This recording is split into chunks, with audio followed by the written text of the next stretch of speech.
అలాగే ఈరోజు కృష్ణాంగారక చతుర్దశి కూడా కలిసి వచ్చింది. సరే, ఏది ఏమైనా ఒక్కసారి పట్టిసీమ క్షేత్రంలో ఉన్న శ్రీ భద్రకాళి సమేత వీరేశ్వర స్వామి వారి దేవస్థానాన్ని అందరికీ చూపించాలి అనే ఉద్దేశంతో ఈ వీడియో చేస్తున్నాను. ఇది చాలా బాగుంటుంది. ఈ ప్రాంతం అంతా కూడాను లోపల నిర్మాణాలు బాగుంటాయి.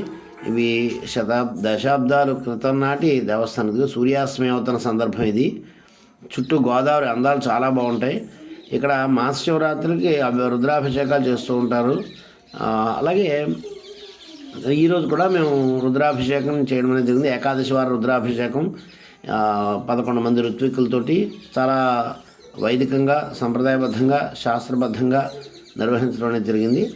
అందులో భాగంగా ఈ దేవాలయంలో ఉన్న ఉపాలయాలు అన్నింటినీ కూడా చూపించడం జరుగుతుంది. ఇక్కడ గజేంద్ర మోక్షం జరిగింది కూడా ఇక్కడే అని చెప్పేసి స్థల పురాణం చెబుతోంది. దాని ప్రకారంగా శ్రీ మహావిష్ణువు అవతరించిన ప్రాంతం కూడా ఇక్కడే ఉంటుంది.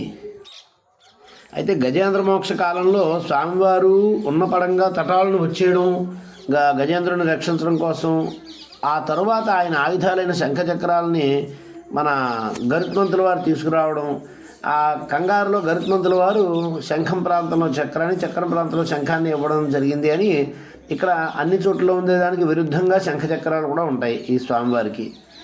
ఈ దేవాలయాల నిర్మాణ శైలి అది కూడా చాలా చాలా బాగుంటుంది. ఉదయం నుంచి సాయంత్రం వరకు ఈ దేవస్థానంలో ఉన్నట్లయితే మనకి పరిపూర్ణమైన ఆధ్యాత్మిక భావం కలగడం మాత్రమే కాకుండా మానసిక ప్రశాంతత కూడా కలుగుతుంది. భూతల స్వర్గంలా ఉంటుందన్నమాట ఈ ప్రాంతం. అందువలన ఏమాత్రం అవకాశం ఉన్నా సరే పట్టిసీమ క్షేత్రంలో ఉన్న ఈ వీరభద్ర స్వామి వారి ఆలయాన్ని సందర్శించుకోవడానికి ప్రయత్నించండి. అక్కడ పగటిపూట తినడానికి అన్ని ఏర్పాట్లు కూడా ఉన్నాయి. ఇవి ఎప్పుడో మహారాజు పోషకుల నాటి నుంచి ఉన్నవే. ఈ దేవస్థానం వారు ప్రత్యేకంగా చేసినవి కాదు. ఇది అక్కడి నుంచి గోదావరిలా కనిపిస్తూ ఉంటుంది. చక్కగా గోదావరికి వెళ్ళి స్నానం చేసి మనం శుచిగా అన్ని కార్యక్రమాలు చేసుకోవచ్చు. ఒక రోజంతా దైవ సన్నిధిలో ఉంటే సాక్షాత్తు కైలాసగిరిలో ఉన్న భావన కలుగుతుందన్నమాట.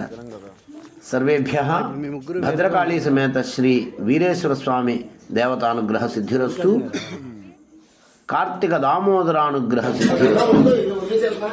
ఇదే ఆ మూలవిరాట్ అన్నమాట. ఈ మూలవిరాట్ స్వామివారికి ఈరోజు అభిషేకాధ్యక్షణ చేయడం జరిగింది. ఓం నమః శివాయ.